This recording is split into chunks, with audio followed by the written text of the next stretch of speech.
el odio de Saúl contra David. En este capítulo vamos a ver 4 intentos más de asesinato que tiene el rey Saúl en contra de David.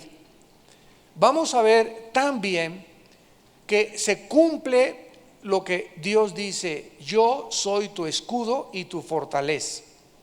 Esto significa, cuando ustedes han visto en la guerra los soldados antiguamente traían un escudo, todos absolutamente traían lanza y traían espada. Y el escudo es para detener las flechas antes de que las flechas llegaran al cuerpo humano. Para eso sirve un escudo, para que no tocaran el cuerpo y la flecha enemiga pudiera tocar antes del escudo. Cuando Dios dice que Él es nuestro escudo, nos está diciendo exactamente, con la misma analogía, el mismo significado, que antes de que te llegue a ti o antes de que me llegue a mí, lo tocan a Él primero. Entonces, cuando Dios dice yo soy tu escudo, pierdes totalmente el temor del ser humano. David se encontraba, pues no había llegado todavía a los 25 años, porque fueron 10 años los que él pasó de fugitivo, 10 años de fugitivo. Y en todo este tiempo de persecución cruel, sanguinaria, día y noche, temiendo por su vida, Dios lo preparó para reinar, para que se convirtiera en ese siervo, en ese varón, en ese adorador, en ese guerrero que Dios tenía que entrenar. Si vemos a Job le duró todas las tribulaciones 1 año. A Moisés 40 años en el desierto. A David 10 años de persecución. Y así tenemos los diferentes siervos de Dios en la Biblia que son entrenados en el horno de Dios. Unos 1 año. Yo le decía a mi esposa, si tuviéramos la opción de escoger, ¿qué preferirías? ¿El año de Job o los 10 años de persecución de David? Está difícil escoger, ¿verdad? Y una tercera opción, o los 40 años en el desierto. Moisés no tuvo el cuerpo lleno de llagas como Job. Moisés, nadie ni las lagartijas lo perseguían en el desierto, pero tuvo una soledad tan grande durante 40 años que nos damos cuenta que ese fue el horno que él necesitaba. Job necesitaba 1 año para que pudiera no solamente la raza humana, sino también los principados y las potestades entender y admirar el plan eterno de Dios y descubrir de qué forma tan maravillosa un hombre puede soportar tanta aflicción y decir en su corazón: Él me purificará como el oro. Aunque Él me mate, yo voy a permanecer fiel. Y aunque se deshaga mi piel y me muera, en mi carne de ver a Dios. O sea, Job no esperaba ni siquiera, ¿verdad?, que algún día pudiera alcanzar la sanidad. Simplemente dijo: si esto se agrava, tengo que morir, es lo peor que me puede suceder, y en mi carne de ver a Dios. Entonces, cada uno de los hombres de Dios en la Biblia están colocados para enseñarnos diferentes formas de vivir, diferentes formas en las que Dios trabaja con cada uno de nosotros, porque todos somos diferentes. Muchos de ustedes han sufrido una infancia sin padres, o te abandonaron en un bote de la basura, te has criado con 2 familias y de repente tienes una juventud preciosa, un matrimonio lindo. Otros tienen una infancia linda sin ningún problema y tienen sufrimientos en la juventud. Otros, la infancia y la juventud no tuvieron problemas y cuando se casan comienzan a vivir y experimentar el horno de fuego. Otros no tuvieron, o tuvieron infancia, juventud y un buen matrimonio, y al llegar a los 40, a los 50 comienzan a pasar un horno de fuego. Pero todos tenemos que pasar el horno. Y esto es muy importante que nosotros lo podamos asimilar, porque el horno es el lugar donde nada ni nadie te puede cambiar más que el fuego. Nadie puede hacer, ni nada puede hacer en tu vida, ni en mi vida, lo que hace el horno. Y es ahí precisamente donde Dios nos cose, donde Dios nos aplasta, donde Dios nos humilla, donde salimos del horno más que diciéndole: Señor, hazme conmigo chicharrón si quieres. Yo no voy a luchar contigo, haz conmigo lo que tú quieras, he aquí tu siervo, haz conmigo según tu voluntad. Y cuando estamos así ya listos, ¿verdad?, entonces es cuando somos moldeables, porque Dios necesita moldearnos. Y traemos todos una coraza tremenda en el corazón, va como capas de cebolla que tiene que ir cortando una, otra, otra y otra, ¿verdad? Y nos va quitando tantas capas. Muchos de ustedes todavía tienen 20, otros tienen 10, otros tienen 5, pero todos tenemos que ir siendo purificados, tenemos que ir siendo cortados, tenemos que ir siendo lavados más y más, santificados más y más, y el sufrimiento purifica el corazón. Esto lo tenemos que asimilar y lo tenemos que aceptar. Habló Saúl a Jonatán su hijo, 1 Samuel 19, y a todos sus siervos para que mataran a David. Pero Jonatán, hijo de Saúl, amaba a David en gran manera. En este momento nos damos cuenta que la situación ha llegado a un extremo tal, donde ya Saúl no oculta sus intenciones crueles, sanguinarias, de odio, de celos y de envidia en contra de David. Ya públicamente Saúl le manda a hablar a la gente para ya públicamente decirle a la gente: odio a David. Nadie le pudo decir más que su hijo: papá, ¿qué tienes contra David? Como lo vamos a ver. Nadie, cuando un rey dice maten a esa persona, le dice: oye, ¿por qué? ¿Qué hizo? No seas injusto, porque también le cuesta su propia cabeza. Entonces aquí Saúl le manda a hablar a todos sus siervos con la orden de que ese hombre, David, ese muchacho, estaba bajo la pena capital. Estaba condenado a muerte por el reino de Israel, que presidía en este entonces el rey Saúl. Cuando la Biblia dice: pero Jonatán, hijo de Saúl, amaba a David en gran manera, nos damos cuenta que en el plan eterno de Dios, en todo tenemos que ver a Dios y su providencia divina. Él ya había puesto dentro del palacio gentes que, al darse cuenta que Saúl se le iba a venir encima, lo pudieran proteger. Así que Dios sabe perfectamente bien las personas que nos quieren hacer mal, y Él nos pone también junto a nosotros personas que tarde o temprano nos van a defender. Y Jonatán era un instrumento divino para que David fuera protegido sobrenaturalmente dentro del reino. Vamos a ver en este capítulo que Jonatán es un instrumento de Dios para salvarle la vida a David. Después vemos que el mismo Espíritu Santo interviene para que David no sea alanceado y él pueda esquivar el séptimo ataque de Saúl con una lanza. Vamos a ver en este capítulo que Mical, la esposa que finalmente le dio Saúl a David, lo ayuda a escaparse. Y finalmente vamos a ver cómo el Espíritu Santo, al terminar el capítulo, hace que comiencen a profetizar soldados que no son cristianos, y el mismo Saúl, que ya había sido abandonado por Dios. Vamos a contestar esta pregunta en esta tarde: ¿cómo puede un hombre que Dios abandonó y que está bajo el control de espíritus demoníacos profetizar? Y vamos a contestar todas estas preguntas. Entonces Jonatán, hijo de Saúl, amaba a David y dio aviso a David, diciendo: Saúl, mi padre, procura matarte. Por tanto, cuídate hasta la mañana y estate en lugar oculto y escóndete. Yo saldré y estaré junto a mi padre en el campo donde estés, y hablaré de ti a mi padre y te haré saber lo que haya. Jonatán habló bien de David a Saúl su padre y le dijo: no peque el rey contra su siervo David, porque ninguna cosa ha cometido contra ti, y porque sus obras han sido muy buenas para contigo. Pues él tomó su vida en su mano y mató al filisteo, y Jehová dio gran salvación a todo Israel. Tú lo viste y te alegraste. ¿Por qué pues pecarás contra la sangre inocente, matando a David sin causa? Y escuchó Saúl la voz de Jonatán, y juró Saúl: vive Jehová, que no morirá. Este capítulo es la continuación del anterior, por causa de la popularidad de David, que cada vez que salía a la guerra vencía y traía prepucios de filisteos, y el pueblo lo seguía aclamando. Creció todavía más dentro del rey Saúl el odio y los celos en contra de este joven muchacho. Consecuentemente, Saúl continúa planeando estrategias, diferentes métodos para matarlo secreta y ahora ya asesinarlo públicamente.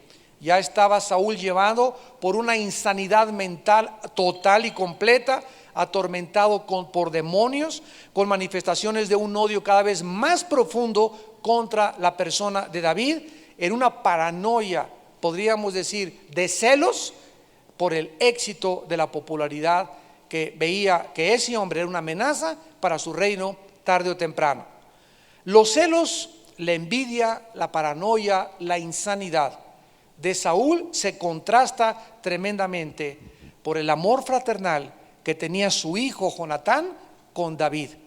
Vemos pues un reino donde hay crueldad, donde hay un hombre corrupto, donde hay un hombre sanguinario, donde hay un hombre insensible, abandonado por Dios, atormentado por demonios. Y vemos en el mismo reino a una pareja de jóvenes, Jonatán, que era mayor que David, que se amaban fraternalmente, ya lo vimos, y que ellos estaban contrarrestando el mundo demoníaco y el mundo de las tinieblas que existía en ese reino. Y de alguna forma Dios, usando a estos muchachos, estaba preservando a la nación de Israel, porque no podía corromperse el reino entero, porque entonces no se cumpliría la promesa de que la semilla prometida tenía que venir a través de David.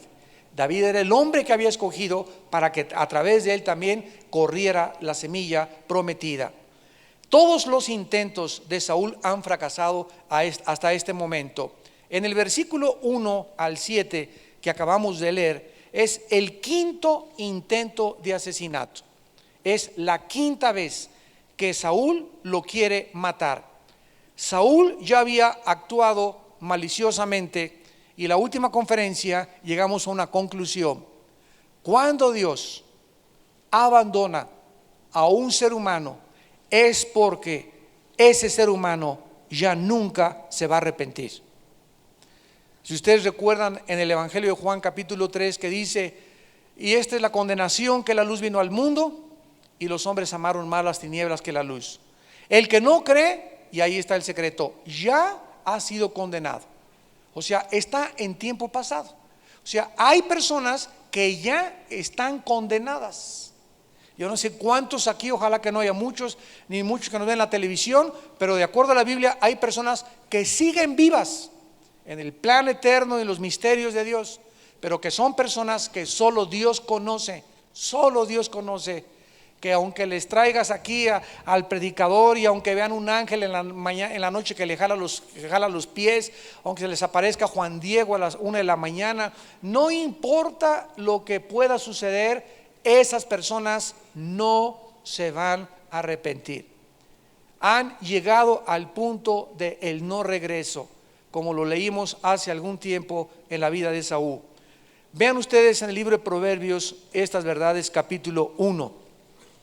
En el libro de Proverbios capítulo 1 hay una muy fuerte advertencia para no llegar a este punto en la vida del no regreso, de la falta de arrepentimiento.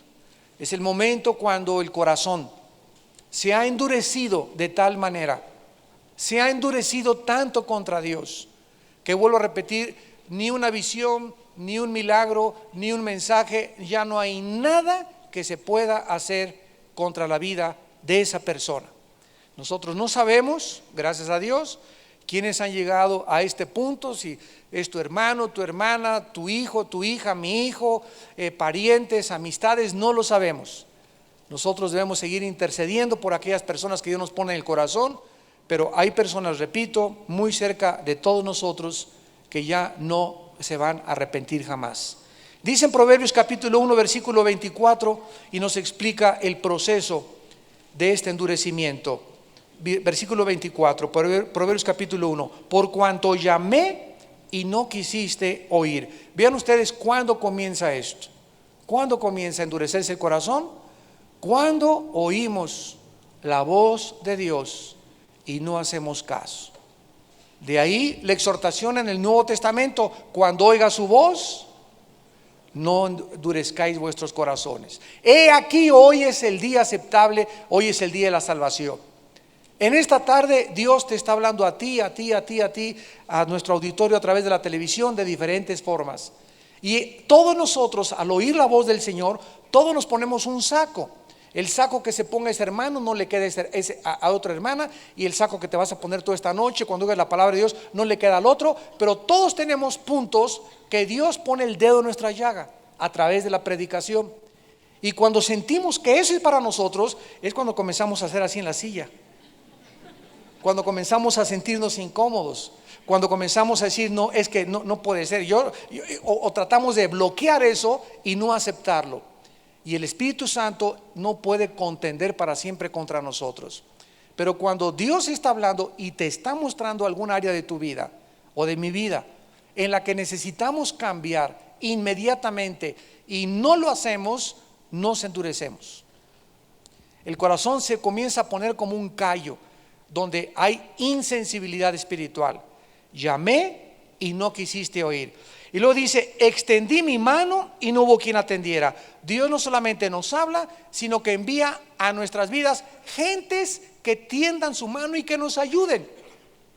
Pero hay muchas personas que están tan endurecidas que no ven en la mano del pastor, en la mano del primo cristiano, en la mano de ese esposo, de esa esposa, que la mano que te están tendiendo no es una mano humana, sino que Dios está trabajando a través de seres humanos y extendiendo sus manos misericordiosas para que nosotros nos volvamos a Él. Yo el otro día me decía un hermano, oye Armando, es que yo no he visto la mano de Dios. Y le digo, mira, cuando estabas en el hospital, los hermanos que fueron a verte, las personas que te fueron a tu casa a dar el estudio bíblico, las personas que te testificaron, tu abuelita que lloró por ti, todas estas personas, ¿no ves que fueron instrumentos de Dios? Y cuando la gente está tan ciega y tan endurecida, no lo puede ver, no puede darse cuenta ni estar conscientes de que esas personas son manos de Dios. Dice a continuación, desechasteis, versículo 25, todo consejo mío y mi reprensión no quisisteis. Entonces dice Dios, me reiré en tu calamidad. Me burlaré cuando venga lo que temes, cuando venga como una destrucción lo que temes y tu calamidad llegue como un torbellino, cuando venga sobre ti tribulación y angustia, entonces me llamarás y ¿qué sucederá? Qué increíble que llegue un momento en que nosotros digamos, ahora sí Diosito, ahora sí te necesito. Ahora sí quiero volverme a ti. Ahora sí ya me fui a Las Vegas, estuve con mis amantes, ya me metí 3 carrujos de mota, me metí como quién sé cuántas piedras, ya trancé medio mundo. Y tú me estás hablando desde hace 5 años, pero tenía muchas cosas que no quería dejar, pero ahora sí las quiero dejar. Ahora sí, Señor. Y ¿saben algo? El arrepentimiento es un don de Dios. ¿Qué significa esto? Algo tremendo, que no podemos arrepentirnos cuando querramos, sino cuando Dios nos lo concede. O sea, no está en nosotros decidir, bueno, me voy a arrepentir la semana que entra.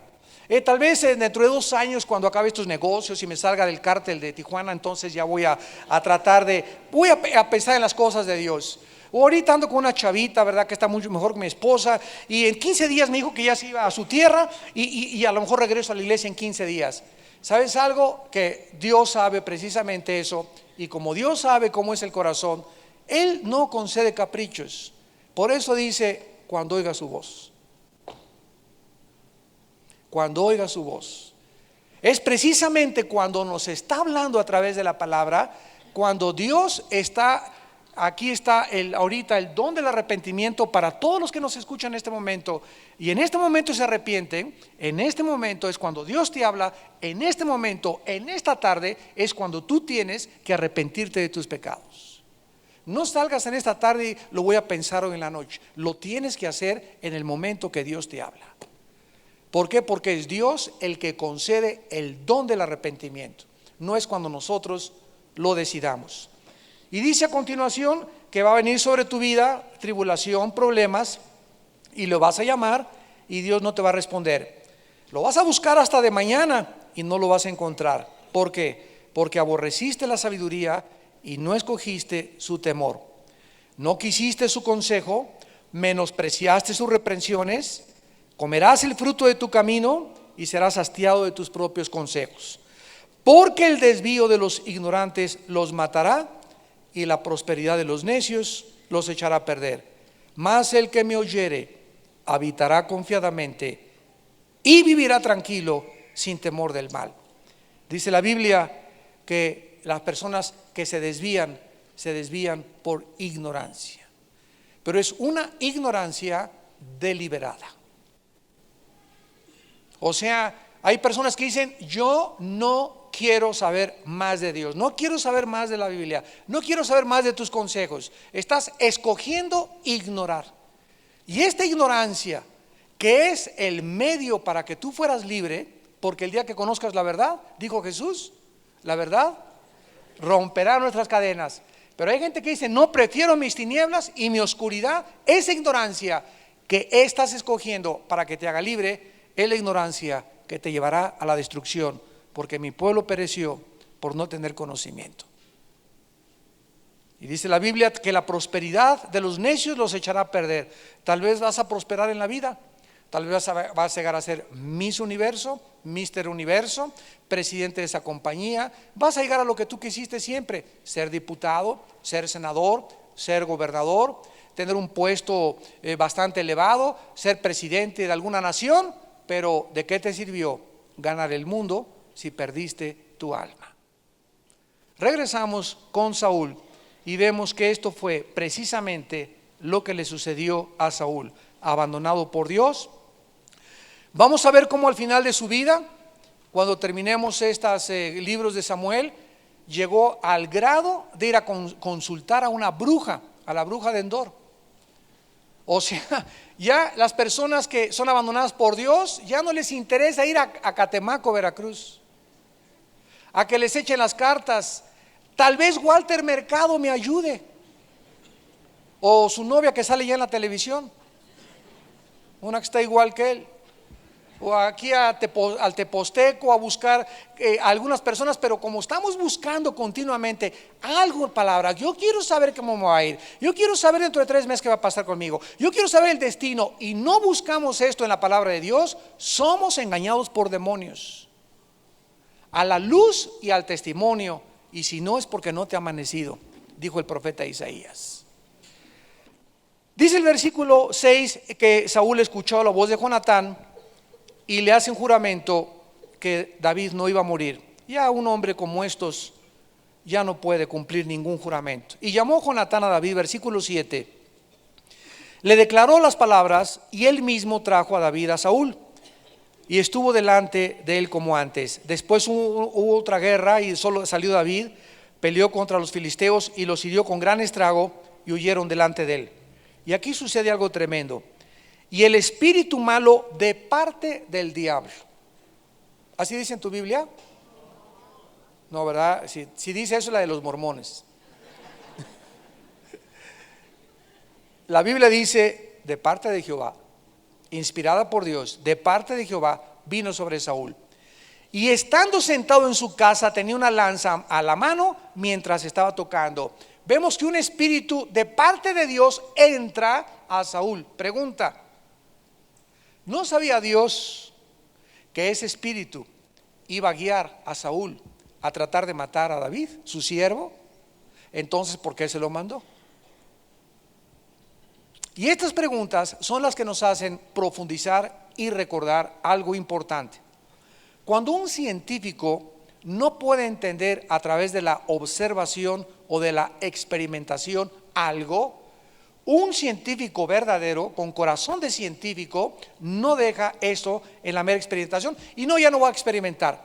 Alberto Edison, años y años y años y años de fracasos experimentales científicamente, hasta que finalmente pudo descubrir el bulbo, ¿verdad?, y el foco y fabricarlo, pero fueron años de fracasos. Fred Astaire, el más grande bailador de tap, de 3 academias de baile, y en Cantando por un Sueño lo reprobaron. Bailando por un Sueño, perdón. Y así Alberto Einstein reprobó secundaria en matemáticas. Entonces nos damos cuenta que el mundo le pertenece a aquellos que son perseverantes, aquellos que insisten e insisten e insisten y insisten. Nunca podrás ver una victoria si no tienes una guerra antes. No puedes nunca deleitarte, gozar la victoria si no has peleado y no has entrado a la batalla. Y lo mismo pasa con la Biblia. Cuando venimos a la Biblia y encontramos problemas teológicos, no, ya no la entiendo, ya no la vuelvo a leer. ¿Sabes una cosa? No tienes corazón de guerrero. ¿Cuántas veces hemos encontrado, yo mismo encuentro en la Biblia, esto está re difícil, no lo entiendo, y entonces comienzo a orar y Dios no me lo revela hoy o mañana, y la semana que entra, eureka, de repente se me prende el foco, y me encanta a mí compartir con mi esposa y decirle: oye, fíjate que descubrí esto por fin, ya supe lo que estaba pasando aquí, y ahora tengo revelación, es lo que se llama revelación. Pero no nos demos por vencido. Por el hecho que no entiendes, creas tú que Dios está mal. El que está mal es tu mente y nuestra mente limitada intelectual. Así que la Biblia no tiene errores, la Biblia no tiene problemas, los problemas son de nosotros, no son problemas de Dios. Es una mente infinita tratando de revelarse y entrar en una jicarita de cerebros de ostiones que tenemos, de gusanos que tenemos nosotros, comparados con el universo ilimitado, inimaginable del Todopoderoso. Entonces no esperes llegar a la secundaria a los 7 años de edad y entender cálculo diferencial, porque primero tienes que aprender a sumar, a restar, quebrados, raíz cuadrada, logaritmos, ecuaciones, cálculo diferencial, y vas sumando, subiendo, incógnitas, etcétera, etcétera, hasta que llegas a los grados más altos de la física, matemáticas, y así pasa en cualquier disciplina. Entonces, ¿por qué te apachurras cuando no le entiendo? ¿Qué pensabas? ¿Que ibas a entender a los 5 años de cristiano, 10 años de cristiano el libro de Ezequiel o el libro de Apocalipsis?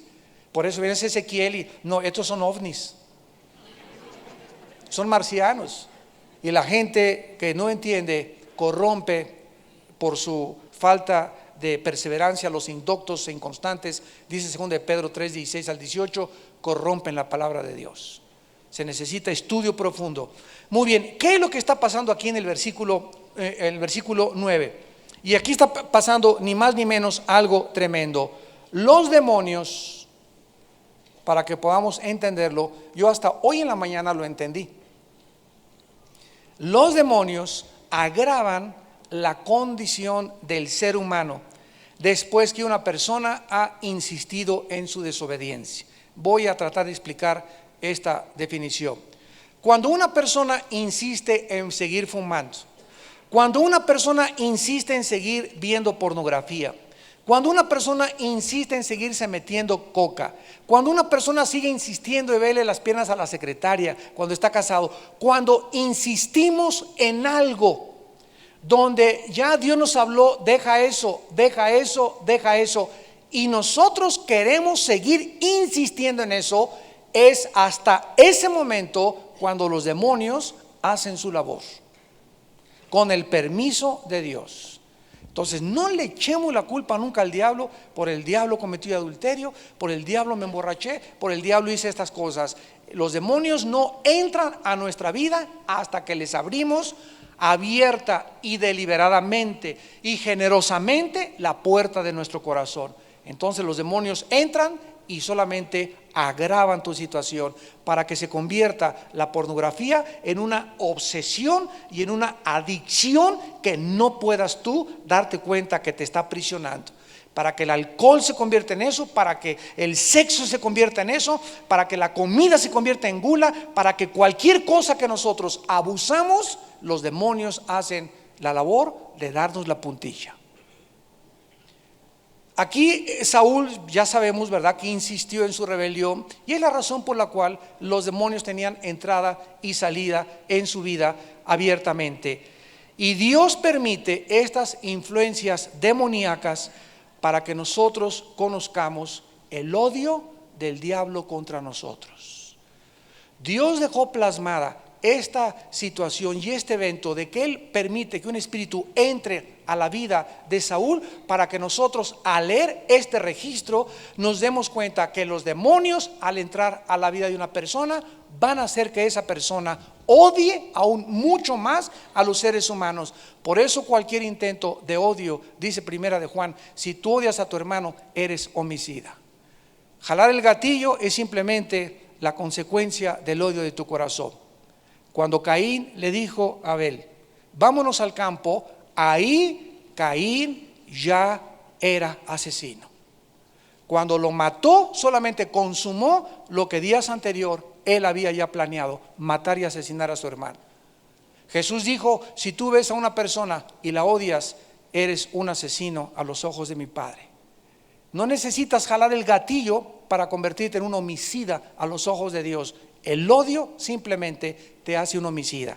Vamos rápidamente a Primera de Juan capítulo 3 en el Nuevo Testamento para ver estas verdades tan importantes y podamos sensibilizarnos a nunca tener rencor, odio, envidia, celos de nadie. ¿Por qué? Ya lo vimos. Porque si insistimos en no perdonar, los demonios vienen a nuestra vida. Los atraemos como la miel atrae a las abejas. En 1 Juan capítulo 3 dice el versículo 14. Bueno, vamos a ver el versículo 11. 1 Juan capítulo 3 versículo 11. Porque este es el mensaje que habéis oído desde el principio, que nos amemos unos a otros. No como Caín, que era del maligno y mató a su hermano. ¿Y por qué causa le mató? Porque sus obras eran malas y las de su hermano justos o justas. ¿Qué fue lo que movió a Caín? La envidia, los celos. Su hermano fue aceptado por Dios, él no fue aceptado por Dios. Mi papá quiere a Fernandito y a mí no me quiere, y comienzas a odiar a tu hermano Fernandito porque él fue el Benjamín de la familia. Y los pastores quieren más a él que a mí, y a ella le dan chance de cantar y a mí no, y a él le dan chance de tocar la guitarra y a mí no, y a él le hacen pastor y a mí no me hicieron pastor. Y comenzamos dentro del corazón a alimentar la envidia y los celos, y sin que nos demos cuenta nos comienza a carcomer como un veneno. Y si lo mantenemos ahí una semana, 2, 3 semanas dentro de nosotros, comenzamos a jalar a los demonios a nuestra vida para que entren a agravar nuestra situación. Y a esa persona de la que la tienes envidia, la vas a acabar odiando. Y cuando ya el odio entra a tu corazón, ¿verdad? Ya estás en un punto peligrosísimo, donde eres vulnerable ya a un ataque demoníaco y donde puedes comenzar a ser trastornado inclusive mentalmente. Dice el versículo 13: hermanos míos, no os extrañen si el mundo os aborrece. Nosotros sabemos que hemos pasado de muerte a vida en que amamos a los hermanos. ¿Quieres saber si eres cristiano? ¿Quiere alguno que nos escuche en esta tarde saber qué prueba puedo saber yo si soy cristiano realmente? Aunque pongas la carita así, me voy a ver en el espejo: no, hermano, me parezco a San Carmelito. Pregúntate con qué facilidad, escucha lo que te voy a decir, pregunta con qué facilidad perdonas las ofensas. O eres una persona que si estás en algo te dura el rencor y te dura la envidia y te dura el odio. Pero si eres una persona que te lastiman y escuchas y hablan mal de ti y tú perdonas y no guardas en tu corazón nada contra esa persona, en esto sabes que tú realmente eres hijo de Dios. Ese amor que tú tienes para perdonar y que yo tengo no es natural. Lo natural es: me las haces, me la pagas, chiquita, y vas a ver nomás a la salida. Y cuando nosotros comenzamos a fluir con ese amor que no es de nosotros, que es el amor de Dios en nuestro corazón, Él nos capacita para perdonar 70 veces 7. Y en esto sabemos que hemos pasado de la muerte a la vida. Y dice: el que ama a su hermano permanece, el que no ama a su hermano permanece, no, hijo, en muerte. O sea, la palabra muerte no significa cesación de la existencia. La palabra muerte en la Biblia significa separación. El que no ama a su hermano permanece separado de Dios. No es cierto que Dios está en ti.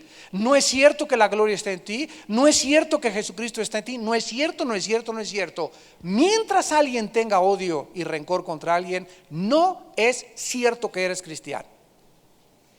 Y si lo tienes ahorita, no te dura, porque tienes el amor de Dios y mañana se te pasa y lo perdonas, pero no te puedes estar 2, 3 días odiando ni guardando rencor contra nadie. Es un lujo que no nos podemos dar, para no atraer sobre nuestra vida criaturas invisibles, espirituales, llamadas demonios.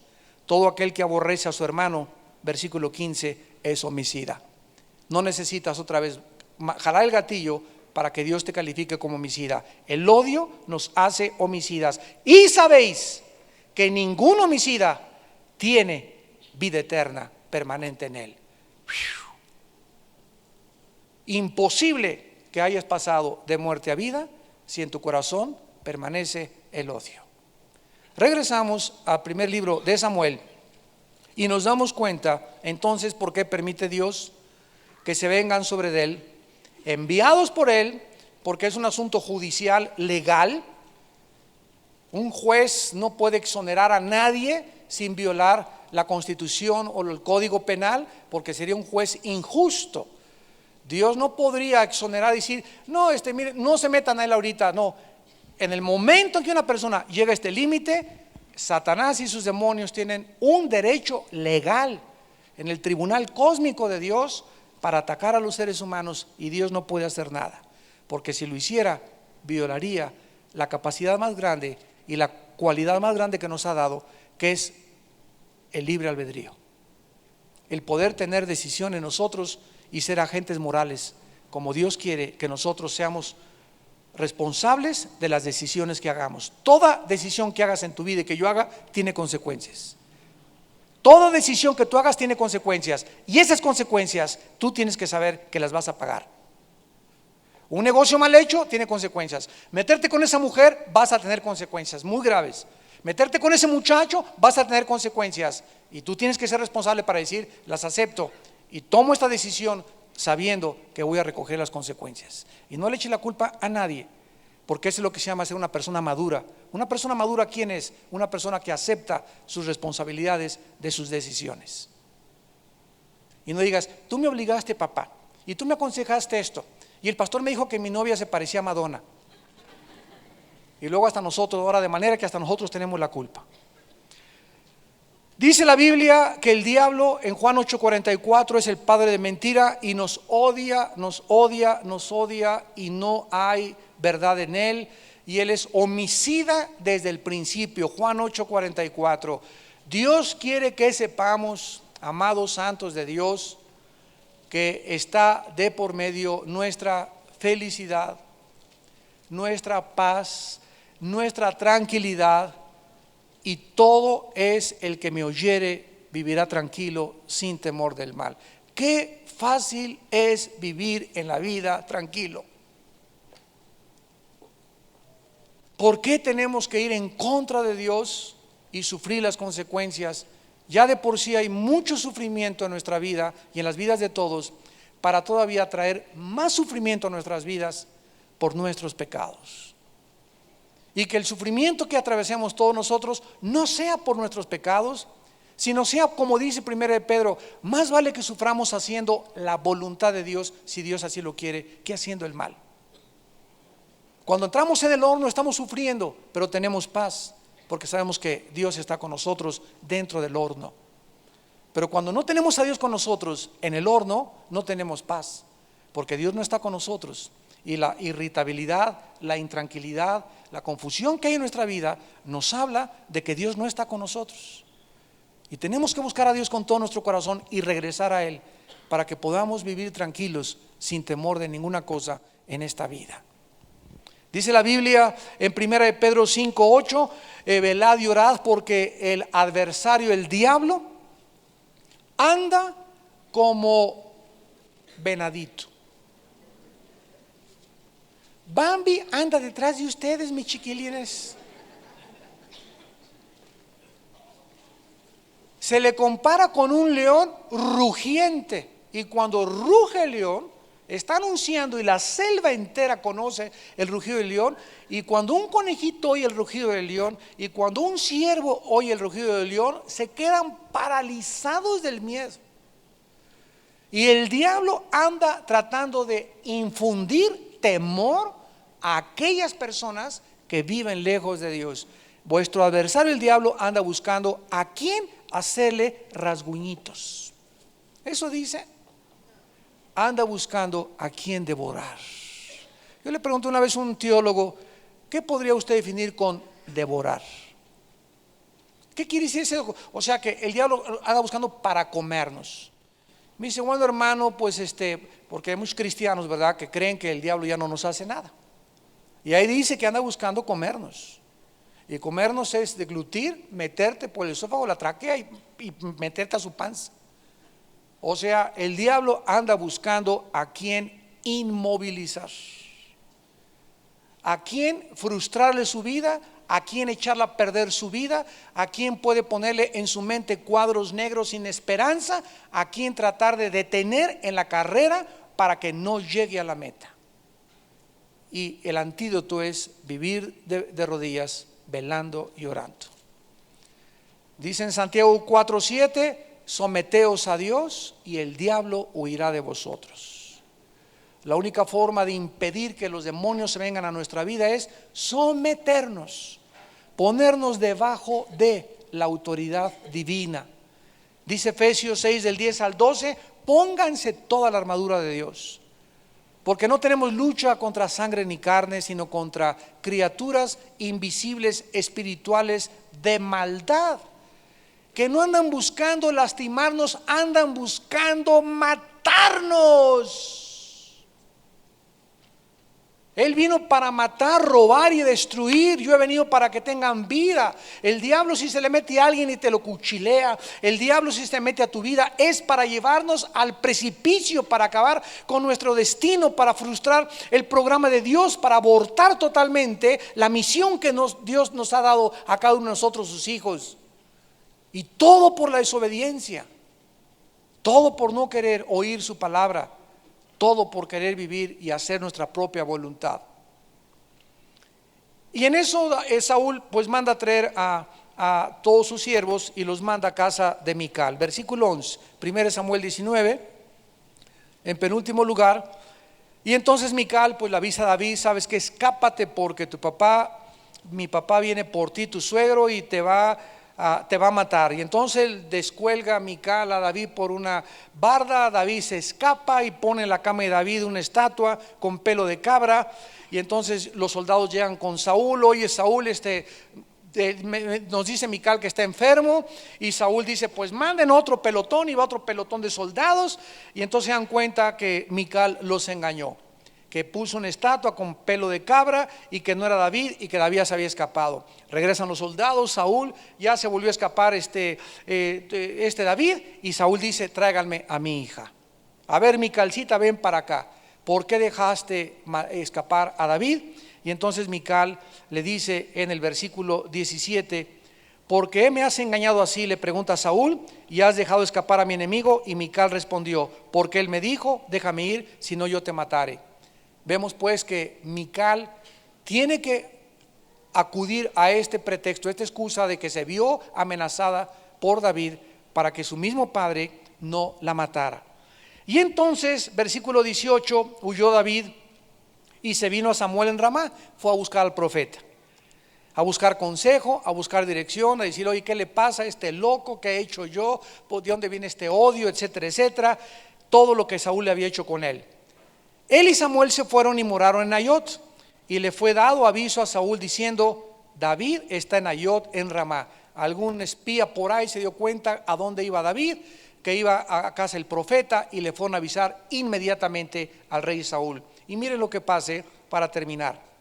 Saúl envía mensajeros para que traigan a David, los cuales vieron a una compañía de profetas que profetizaban, y a Samuel que estaba allí los presidía. Y vino el Espíritu de Dios sobre los mensajeros de Saúl, y ellos también profetizaron. Apunten por favor la palabra profetizar, que es la palabra Naba, N-A-B chica A, Naba. Viene de la palabra Naví, que es la palabra hebrea para profeta. El profeta de Dios eran los Naví, de ahí viene Naba. Naví es profeta, Naba es profetizar. En el Antiguo Testamento, profetizar era para el bien o era para el mal. Y aquí vemos a un grupo de soldados que el Espíritu Santo los hace hablar, los hace declarar los oráculos de Dios, y ellos no eran salvos. Porque en el Antiguo Testamento el Espíritu Santo no solamente venía sobre las personas que eran hijas de Dios o hijos de Dios, como en el Nuevo Testamento, porque en el Nuevo Testamento mora con nosotros para siempre. En el Antiguo Testamento bajaba y subía, no hacía morada permanente en los seres humanos. Y nos damos cuenta en el libro de los Números que estudiamos aquí los domingos, que Dios hizo a una burra profetizar. ¿Cómo no haría profetizar a estos? A una burra la hizo hablar y exhortar al profeta y decirle: eres un tonto, ¿verdad? ¿Por qué me golpeas? ¿Qué te he hecho yo? No eres tú, no soy yo el instrumento que te llevo cargando y así tratas a los animales. Si Dios hace hablar una burra, ¿quién más no va a hacer hablar? Entonces este evento y estos soldados comienzan a profetizar. En otras palabras, el Espíritu Santo estaba manifestándose y demostrándoles a las personas que estaban viendo que estos soldados que traían la consigna de arrestar a Saúl, de arrestar a David y de llevarlo a la pena capital, nadie puede tocar a un ungido de Dios si Dios no lo permite. Y aún las personas que nos quieren hacer mal, Dios puede actuar en ellas sobrenaturalmente para impedirles que nos puedan tocar, ni siquiera con el dedo, la punta del dedo de su mano. Vemos rápidamente en el libro de los Hechos, en el Nuevo Testamento, un caso similar y nos va a llenar de consuelo en esta tarde, porque Pablo, el apóstol Pablo, se encontraba en Atenas y fue a Corinto en el capítulo 18 de los Hechos. Y la situación estaba tremenda, los judíos blasfemaban y lo andaban buscando para matar a Pablo. Y Pablo estuvo a punto ya de salir corriendo de Corinto, ya no aguantaba. Y en el versículo 9 y 10, Hechos 18, 9 y 10, el Señor se le aparece en visión en la noche y vean lo que el Señor le dice a Pablo: no temas, sino habla y no calles, porque yo estoy contigo. Escuchen claramente: y ninguno pondrá sobre ti la mano para hacerte mal. Si yo estoy contigo, Pablo, ¿quién contra ti? Si Dios con nosotros, ¿quién contra nosotros? Ninguno te puede poner la mano para lastimarte, porque tengo mucho pueblo en esta ciudad. Y con estas palabras Pablo pudo dormir tranquilo, ya prometió tampoco comer pizza antes de acostarse, y sus temores fueron totalmente sacados de su corazón. Dice la Biblia que cuando Dios nos protege y nos guarda, no tengamos temor del hombre, porque cuando tenemos temor del hombre, sale de nosotros el temor de Dios. Dos cosas no pueden ocupar el mismo espacio en un mismo cuerpo. Es una ley física. Y espiritualmente no podemos tener dos amores, no podemos tener dos temores o tres temores. O tenemos el temor de Dios y tememos a Dios y confiamos en su protección y nos guardamos de todas las cosas, o tenemos el temor del hombre. Y estos hombres, regresamos para terminar con 1 Samuel 19, se dieron cuenta los mensajeros, todos los demás, cuando pasó esto, lo que iba a suceder. Saúl envía 3 veces más mensajeros y a todos les pasa lo mismo. Todos comienzan a profetizar. ¿Y qué creen que sucedió? Se desespera Saúl y él en persona va a buscar a David. Y lo mismo le pasa a el rey Saúl, pero con algo profético que Dios anuncia a la nación de Israel. Dice el versículo 23, fue a Nayot en Ramá, vino también sobre él el Espíritu de Dios y siguió andando y profetizando hasta que llegó a Nayot en Ramá. Eran como 2 o 3 kilómetros. Iba ahí Saúl caminando, danzando, hablando, profetizando. Y dice el versículo 24, y se despojó de sus vestidos y profetizó igualmente delante de Samuel, y estuvo encuerado todo el día y toda la noche. De aquí se dijo también Saúl entre los profetas. Aquí Saúl se despoja de sus vestidos, lo cual era nuestra última lección, lo cual era un símbolo donde el Espíritu Santo públicamente le estaba despojando de su trono y de sus derechos a reinar en Israel. Antiguamente los profetas y en el tiempos antiguos, cuando la gente se quitaba la ropa, no se quedaba así, era para vestirse con cilicio y con ceniza. El cilicio era un como abrigo de camello que picaba muchísimo y era como para estar en sacrificio. Así estaban tan humillados y tan arrepentidos que se ponían ese abrigo de camello y se echaban ceniza y se embarraban así la cabeza del quebrantamiento que tenían. Y Saúl se despoja de todos, y este mensaje solamente lo entiende el profeta Samuel. Ya Saúl era una persona ridícula delante del pueblo, se desnuda enfrente de todos y todo el día y toda la noche se la pasa desnudo. Y el mensaje que estaba Dios dando a través de él era que era un hombre ya incapaz de tener facultades mentales controlables, y que el trono no le pertenecía ya al rey Saúl. Vamos a ver en el próximo capítulo cómo se va a refugiar David con otras personas, con un rey, se hace pasar por loco, se va a una cueva a Adulam, donde se le junta todo el pueblo, pero comenzó por todo el pueblo y por toda la nación a correrse como reguero de pólvora, ¿verdad? Las locuras de Saúl, y se comenzaron a dar cuenta que el ungido de Dios era David. ¿Cuántas veces nosotros vivimos una vida en la que creemos que tenemos que ya tomar acción nosotros, si no las cosas no van a suceder? Y David lo pudo haber hecho. Y aquí comenzó la grandeza del corazón de David, a reconocer que, muy bien, hay un rey que está reinando sin el poder de Dios, y él no está reinando, pero tiene el poder de Dios. Saúl está como rey de Israel sin la unción, y él está con la unción sin el reino. ¿Qué prefieres? ¿El poder ahorita, lo que Dios te da ahorita, o te conformas con tener la presencia de Dios en tu vida? Porque si tenemos la presencia de Dios en nuestra vida y no tenemos el poder todavía en nuestras manos, o no hemos alcanzado lo que hemos visto, y estamos envidiando a esas personas que ya lo alcanzaron, y que no sabemos nosotros muchas veces que muchos están ahí arriba sin la unción y sin el poder de Dios. Y más vale esperar el tiempo de Dios para que Él nos dé ese trono y ese reino. Pero lo que debemos de guardar con todo nuestro corazón es la unción. Que nunca perdamos la unción, y que podamos mantener nuestra comunión con el Hijo de Dios hasta el día de nuestra muerte. Oremos.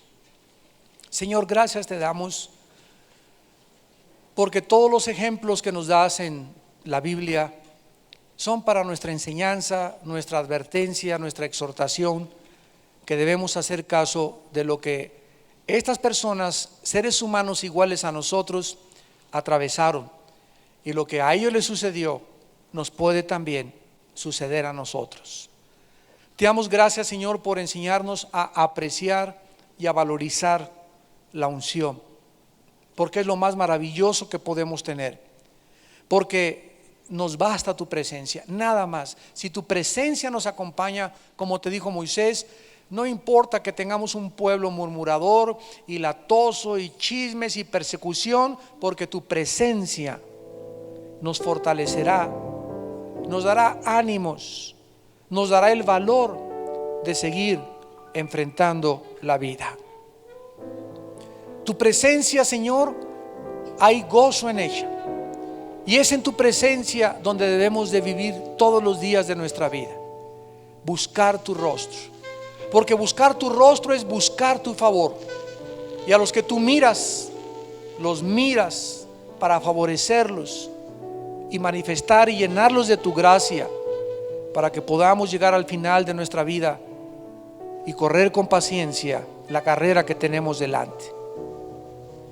Hubiésemos desmayados si no creyésemos que veremos la bondad tuya en este mundo algún día. Aliéntese tu corazón, espera en Jehová, sí, aguarda en Jehová, porque aún lo vas a alabar. Él va a convertir tu tristeza en gozo, en óleo de alegría. Las tinieblas ya están pasando y ya viene la luz. Tu tristeza la va a convertir en gozo y en danza. Y tal vez mañana es tu liberación, tal vez pasado mañana es cuando las cadenas van a ser rotas. Pero no pierdas tu confianza, que tiene grande galardón. porque nos es necesaria la fe y la paciencia para que podamos recibir las promesas. En esta tarde tal vez hay muchas personas que nos ven también por la televisión, que están viviendo sin esta dirección, con problemas tal vez de salud mentales, con problemas de inseguridad, de temores, en un mundo inhóspito y hostil en que vivimos. Y Jesús hace 2000 años nos dijo: mi paz les dejo, mi paz les doy. Ustedes no son como las personas alrededor del mundo que no me conocen. Tú me conoces porque tú eres mi pueblo, tú eres mi hijo. Di mi vida por ti en una cruz. Pero si tú no has hecho esta invitación a Jesucristo a tu vida, dile en esta tarde, invitándolo a tu corazón: hoy que oyes su voz, no te endurezcas y arrepiéntete de tus pecados.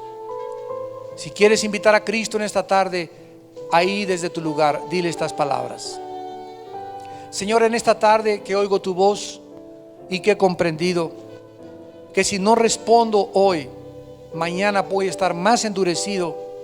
Hoy que mi corazón está preparado por tu Espíritu Santo, te pido que me perdones mis pecados. Creo que en la cruz tu Hijo pagó con su sangre y que a los 3 días resucitó de los muertos. Y te pido, Jesús, que entres a mi corazón como mi Señor y mi Dios. Lávame, Señor.